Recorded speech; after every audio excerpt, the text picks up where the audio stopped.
Hello నమస్తే, నేను మీ ముఖేష్ నాయక్. మనం ఈరోజు ఒక టాపిక్ గురించి అయితే తెలుసుకుందాం. అదేంటో కాదు, మైక్రోసైటిక్ హైపోక్రోమిక్ అనీమియా. అసలు దీని గురించి ఎందుకు చెప్తున్నానంటే, ఒక పర్సన్ తను బ్లడ్ టెస్ట్ చేయించుకోవడానికి ల్యాబ్ దగ్గరికి వెళ్ళాడు. ఎప్పుడైతే తను బ్లడ్ టెస్ట్ చేయించుకున్నాడో, తన బ్లడ్ టెస్ట్లో మైక్రోసైటిక్ హైపోక్రోమిక్ అనీమియాతో మీరు సఫర్ అవుతున్నారు అని అయితే వచ్చింది. అసలు ఈ కండిషన్ ఏంటి, ఇది ట్రీటబులేనా, ఇది క్యూరబుల్, దీనికి ఏదైనా ప్రివెంటివ్ మెజర్స్ ఉంటాయా అని అయితే తను భయపడి టెన్షన్ పడి కామెంట్ సెక్షన్లో అయితే మెన్షన్ చేశాడు.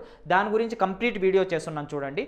ఈ ఇండివిజువల్స్లో ఎవరైతే మైక్రోసైటిక్ హైపోక్రోమిక్ అనీమియాతో సఫర్ అవుతున్నారో వీళ్ళల్లో ఆర్బీసీ సెల్ సైజ్ అనేది చాలా చిన్నగా ఉంటుంది. నార్మల్ ఇండివిజువల్స్లో ఉన్న ఆర్బీసీ సెల్ సైజు కన్నా వీళ్ళలో సెల్ సైజ్ అనేది చిన్నగా ఉంటుంది. ప్లస్ ఈ ఆర్బీసీ సెల్స్ చాలా పేలుగా ఉంటాయి. ఎందుకు పేలుగా ఉంటాయి అంటే, హీమోగ్లోబిన్ లెవెల్స్ అనేవి తక్కువగా ఉంటుంది ఈ ఇండివిజువల్స్లో. అందువల్లనే దీన్ని మైక్రోసైటిక్ హైపోక్రోమిక్ అని పిలుస్తుంది. ఈ కండిషన్ ఎందువల్ల వస్తుంది అంటే, ఐరన్ డెఫిషియన్సీ వల్ల ఈ కండిషన్ రావచ్చు. ఐరన్ డెఫిషియన్సీ ఎందుకు వస్తుంది?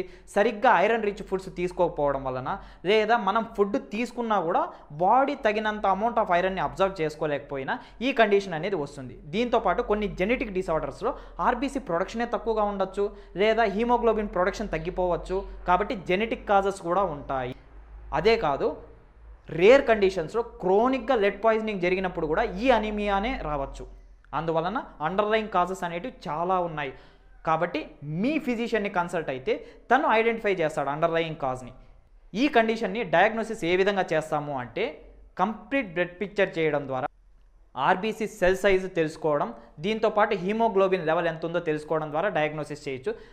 ఈ కండిషన్ బయటపడిన తర్వాత ఫిజిషియన్ అండర్లైన్ కాజ్ని ఏ విధంగా డయాగ్నోసిస్ చేస్తారంటే, పెరిఫరల్ బ్లడ్ స్మియర్ చేయడం ద్వారా, bone marrow aspiration and study, iron deficiency ఎందువలన వచ్చిందని దాని గురించి స్టడీస్ చేయడం ద్వారా, హీమోగ్లోబిన్ ఎలక్ట్రోఫోరోసిస్, ఈ స్టడీస్ అన్నీ చేయడం ద్వారా అండర్లైన్ కాజ్ ఏదో తెలుస్తుంది. ఈ అనీమియాలో ఏదైనా సిమ్టమ్స్ ఉంటాయా అంటే, బాడీ వీక్గా ఉంటుంది, ఫెటిక్గా ఉంటుంది, డిజీనెస్గా ఉంటుంది, సివియర్ హెడ్ఏక్ ఉంటుంది, హార్ట్ బీట్ అనేది రైజ్ అయిపోతుంది.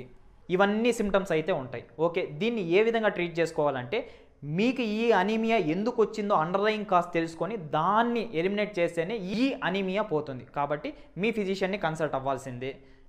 ఫిజిషియన్ని కన్సల్ట్ అయిన తర్వాత వాళ్ళు ఒకవేళ ఐరన్ డెఫిషియన్సీ ఉందంటే, ఐరన్ రిచ్ ఫుడ్స్ అంటే chicken, beans, nuts, leafy vegetables ఇవి తినమని చెప్తారు. దీంతోపాటు ఐరన్ సప్లిమెంట్స్ కూడా తీసుకోమంటారు, లేదా ఆర్బీసీ ప్రొడక్షన్ ఎక్కువయ్యే మెడికేషన్ పెడతారు. దీనివల్ల మీ అనీమియా పోలేదు అంటే ఫైనల్ ఆప్షన్ కింద బ్లడ్ ట్రాన్స్ఫ్యూషన్ కూడా పెడతారు.